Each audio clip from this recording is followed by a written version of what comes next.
করতোয়ার ক্যামেরায় আজ আপনাদেরকে পরিচয় করাবো বগুড়ার এক অনন্য ঐতিহ্যের সাথে, যে ঐতিহ্য তুলে ধরবে গ্রামীণ মানুষের জীবনধারা এবং শৈল্পিকতাকে। বাবুই হাসিয়া কহে সন্দেহ কি তাই, কষ্ট পাই তবু থাকি নিজের বাসায়, পাকা হোক তবু ভাই পরেরও বাসা, নিজ হাতে গড়া মোর কাঁচা ঘর ঘাসা। এই কবিতাটি যেন গ্রামীণ মানুষের মাটির বাড়ির সাথে অতপ্রতভাবে জড়িত। এই বাড়িগুলো শুধু বাসস্থান নয়, বরং এটি গ্রামীণ মানুষের ঐতিহ্য ও শৈল্পিকতা। চুন দেওয়া হয়, লাল মাটি দেওয়া হয়, তার সাথে আবার সাদা দিয়ে হয়তো কালি মিশেল করে দিয়ে লেপা হয়।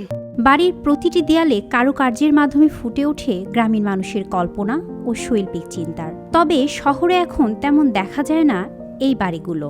আধুনিকতার ছোঁয়ায় এই বাড়িগুলো হারিয়ে যেতে বসলেও বগুড়ার কিছু গ্রামে কেউ কেউ তাদের বাপদাদার ঐতিহ্য হিসেবে ধরে রেখেছে।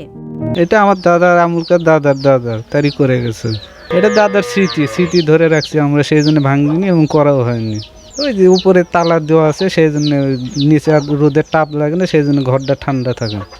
গ্রামীণ মানুষের জীবনধারা ও বাংলাদেশের ঐতিহ্যের সাক্ষী মাটির বাড়ি, মাটির আলমারি কিংবা ধান রাখার গোলা, এ সব কিছুই এখনকার তরুণ প্রজন্মের কাছে রূপকথার গল্পের মতোই। 3 মাস বাদে বাদে দেওয়াল লেপা হয়, আর ঘরের ভিতর 1 বছর 2 বছর বাদে বাদে লেপে লওয়া হয়। লেপা যখন হয় সব জিনিস বের করে আন্তরে সব নস্কা দিয়ে নেপা হয়।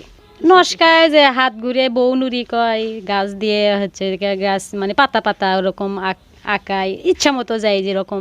এমনকি মাটি দিয়েও যে দোতলা হয় সেটিও জানে না ইট পাথরে গড়া এই শহরের প্রজন্ম। মাটির বাড়ি শান্তি, শীতের সময় একটু ঠান্ডা লাগে আর গরমের সময় একটু আরাম হয়। এই যে 20-25 বছর ব্যান হচ্ছে। কে করছে? আমার শ্বশুর করছেন।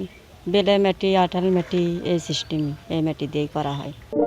গ্রামীণ মানুষের জীবনযাপনের সাক্ষী এই মাটির বাড়ি হয়তো আধুনিক জীবনযাপনের সাথে তাল মিলিয়ে আর কিছু বছর পর হারিয়ে যাবে এই বাড়িগুলো। এই বাড়িগুলো ভেঙে হয়তো গড়ে উঠবে ইট পাথরে ঘেরা নতুন প্রজন্মের বাড়ি।